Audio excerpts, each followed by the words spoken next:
What's up, YouTube? I'm Luke. And I'm Sean. Today we're at Miles of Golf, bringing you all the brand new information about Cobra's 2022 lineup of drivers, specifically the LTD-X lineup. Sean, tell me a little bit about the new technology they're bringing to us. Beautiful looking lineup of drivers right now. So a couple key points that it really looks like they're focusing on and changing. The weight distribution, where they're positioning the weight of these things, how they're changing the weight, and what they're doing for maximum MOI, stability, forgiveness, all that fun stuff. Launch characteristics. And we're definitely seeing the weights in a different spot than what they were in that Rad Speed lineup. Absolutely we are. So one of the things we take a look at the power core technology is really, this low forward center of gravity type of mass, and that really helps create high launch, low spin, fast ball speed by positioning it low and right up front there.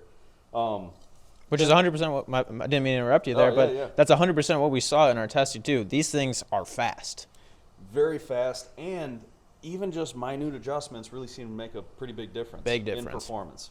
One of the other things that we're really looking at too is it's called hot face technology. Hot face technology stands for highly optimized topology face technology. And really what that means is that on the back side of this face, there's all sorts of crazy different thicknesses and geometry that's going to help create faster ball speeds and more forgiveness off of more impact spots on the face. They are now using AI technology and machine learning to help them optimize that face geometry. So you now have 15 different spots on this face that are going to create the fastest ball speeds and the straightest ball flight they possibly can for that impact position. We really see this kind of throws back to the original Cobra S9 that came out a bunch of years ago.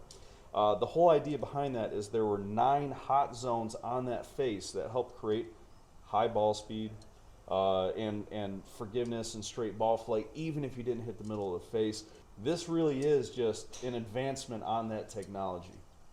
Tell me a little bit about how they put these drivers together in terms of construction of it. So they now have a multi-material chassis, which honestly they've kind of done for a while now.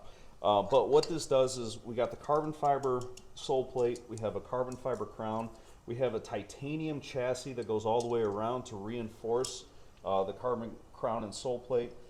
We also have weights that we can move in a couple of the different drivers, so we can move the center of gravity positions. And that really just kind of helps dial the driver in for what you need. And you bring up a great point about the movable weights, and that really brings us into the biggest point that they have 3 different sort of head makeups where each driver you can move around the weights a little bit differently, correct? Absolutely. Bring us into the first driver that we have that we tested out today. All right, so they have 3 different head models. The first one we're going to take a look at is called the LTD-X LS. The LS stands for low spin. And as we can see, we have the 2 weights that are forward more towards the face. That creates a lower, more forward center of gravity that's going to create high launch, low spin, and also increase the workability.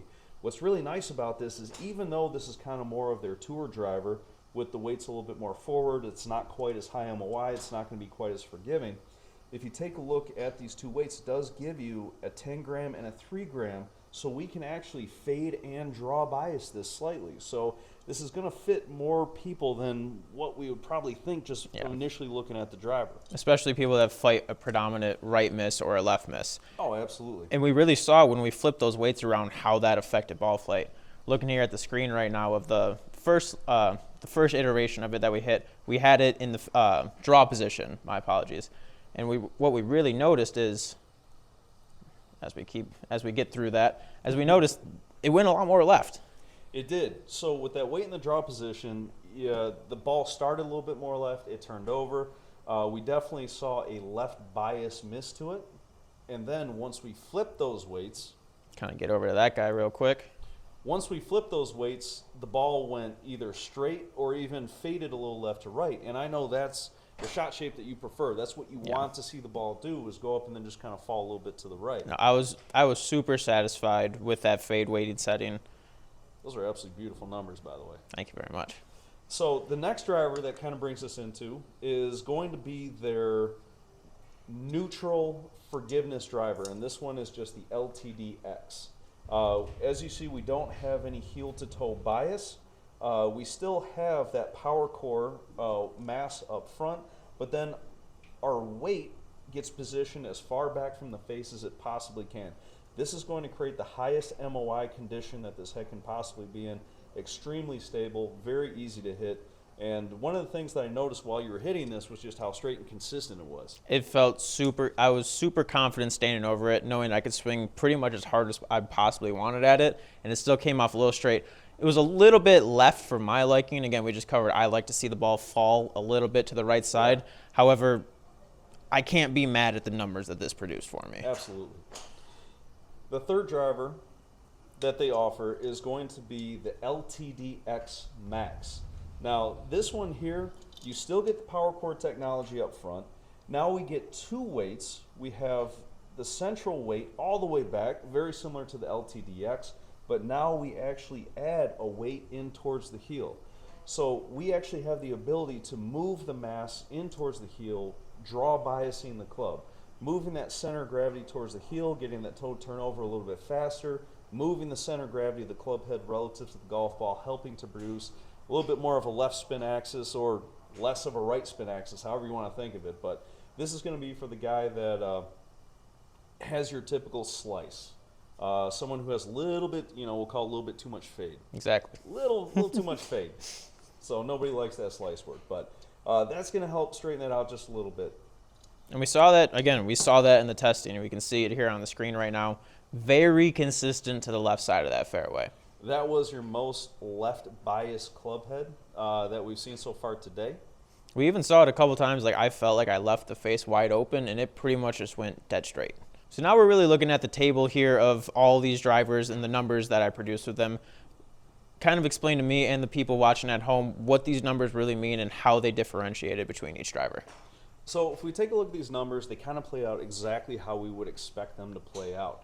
The LTD-LS in both the draw weight and the fade weight gave us our fastest ball speed. And with the mass all the way low forward, almost against the face, that's to be expected. If we take a look now, the spin axis and the curvature of the golf ball, the direction is really what we kind of wanted to take a look at. The one that curved most left, no surprise, was the LTD Max with the draw bias weight. Our second most left with a spin axis of -2 was the LTD-X. The LTD-LS with the heavy weight in the heel basically went dead straight. There was not much spin axis at all. And then when we put that weight in the toe, we ended up getting a 9.3 right spin axis, which that's going to give you your most amount of fade. So you're playing in tournaments, pressure's on, you can hit that little baby cut, get you in the middle of the fairway, that's going to be the position you're going to want that in. And something I noticed too, with the draw weight in the LTD-LS, we didn't label it at the time, spin was a lot lower. We can definitely expect that with the weight more positioned in the heel, that club face is going to turn over a little bit more easy. That's going to lower spin down for us. With that face closed, that you're going to be hitting it with lower dynamic loft, that's going to give you much lower spin. All right, so after taking a look at these numbers, as I was hitting them, I can't say enough positive things about these drivers. Looks, sounds, and feels were all there. I'm someone that the driver has to feel good for it to, the driver has to feel good for me to want to put it in the bag. I don't care if the numbers are, astronomically better. It's got to look good, feel good, and sound good. These drivers did all of that for me. That's a good point. One of the things that they've definitely, I think they improved. Now, obviously, this is subjective. Per the individual, but these here have been a lot quieter and a lot more muted than, say, the Rad Speed or the SZ from previous generations. Exactly. And that's big. That's a big deal, having that nice soft sound. Some people like a louder sound. I personally like that soft feel. It just feels more solid, more like you got more oomph behind it. It makes me want to tee the ball up and hit it again. Absolutely. After I hit it. Absolutely. And the only way you'll figure out if you like the look, sound, and feel of it is if you come on in here and get fit by them. Get fit for them, if I may say. Said it best. Come in, hit all three, get fit for the one that works best for you. All right, I think that about wraps it up for us. Perfect. We'll see you in here to try them out. See you later, YouTube.